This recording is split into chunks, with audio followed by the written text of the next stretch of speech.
All Christians are very familiar with the meaning of taking bread and wine as a symbol of Christ's body and blood. And this ordinance is known by several different names.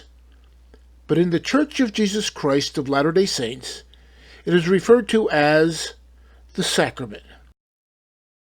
Most Christian churches offer communion once a month, while some others offer it every 3 months or only on special occasions.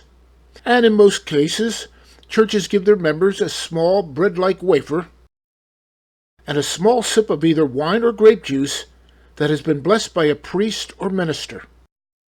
In the Church of Jesus Christ of Latter-day Saints, its members come together every Sunday to partake of the sacrament, which consists of taking a small piece of bread that has been ripped and torn from a regular slice of bread, and then drink water from a small cup.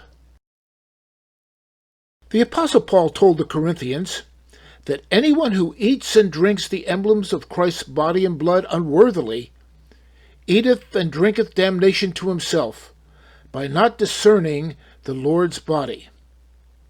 Now, we usually interpret this to mean that if someone has committed a serious sin that they have not properly repented of, and still take the sacrament, that then they are partaking of it unworthily.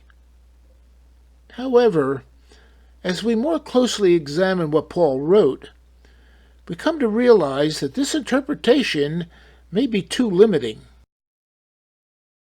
Before Jesus was born, whenever an Israelite went to offer a sacrifice, they would bring the required animal to the temple and give it to an authorized priest, who then laid it on an altar as a sacrificial offering to God. However, after Jesus was resurrected, instead of sacrificing animals, he now requires us to offer a sacrifice unto the Lord thy God in righteousness, even that of a broken heart and a contrite spirit. But what is a broken heart and a contrite spirit? And how do we offer that to God as a sacrifice? The term broken heart refers to having a feeling of genuine remorse for having done something that God disapproves of.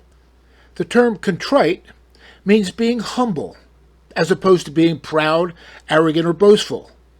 Thus, when God asks us to offer him a broken heart and a contrite spirit, what he's asking is for us to feel godly sorrow for doing or not doing the things that he has asked, and then humbly asking for his forgiveness.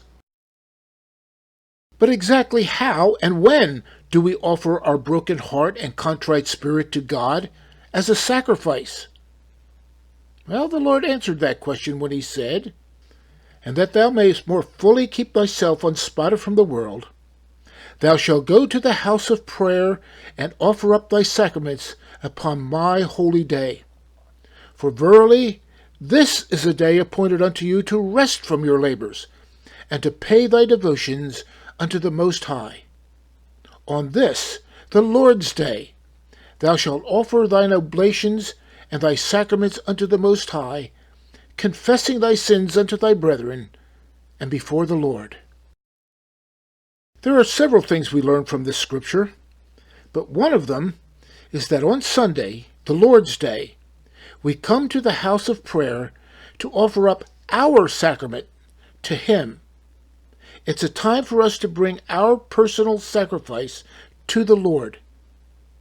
But how do we do that? In the prayer that is said over the bread and water, it says, "that they may eat and drink in remembrance of his body and his blood." Now we know that Christ sacrificed his life so that we might live, but most of the time we don't really think about what that sacrifice was actually like. By the time that the soldiers had finished scourging Jesus, his body resembled that of ground beef, because his flesh had been ripped and torn hundreds of times from the multiple sharp shards at the end of the whip. And then later, nails were driven through his hands and feet, leaving gaping holes where blood ran out from like water. But even before then, Jesus was mocked, spit upon, slapped in the face, and reviled. He was abused and tormented physically, mentally, and emotionally. And yet, he willingly suffered all of this so that we might not have to suffer. And all he asks is that we never forget what he endured for our sake. And we have the opportunity to do that each week as we partake of the sacrament with a grateful and an appreciative heart. The sacrament prayer then asks us to renew our promise to take upon us his name. But we can't truly say that we're a follower of Christ if we're not willing to follow what he says. Yet despite our best efforts, none of us fully honor that covenant. Therefore, as the bread and water are being blessed and passed, we have the opportunity to commune with our Father in heaven, coming before him with a broken heart and a contrite spirit to seek his forgiveness. And if we will genuinely offer that kind of a personal sacrifice, he promises that we will have his Spirit to be with us. And so as we offer up our sacrament to God, he not only is willing to forgive us, but promises to bless us as well. Under the law of Moses, the Israelites went to the temple to offer their sacrifices to the Lord's appointed priest, who placed it on an altar and offered it to God. However, over time, this ordinance had become so familiar and was so commonly practiced that it became a meaningless ritual, where they mindlessly went through the motions without ever thinking about its purpose.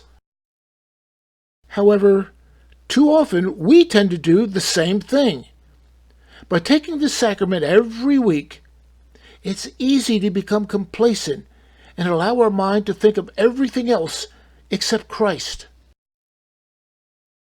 The small table on which sits the trays of bread and water we can think of as an altar on which lays Jesus' sacrificed body and blood, and the white sheet that covers those emblems as Christ's burial cloth.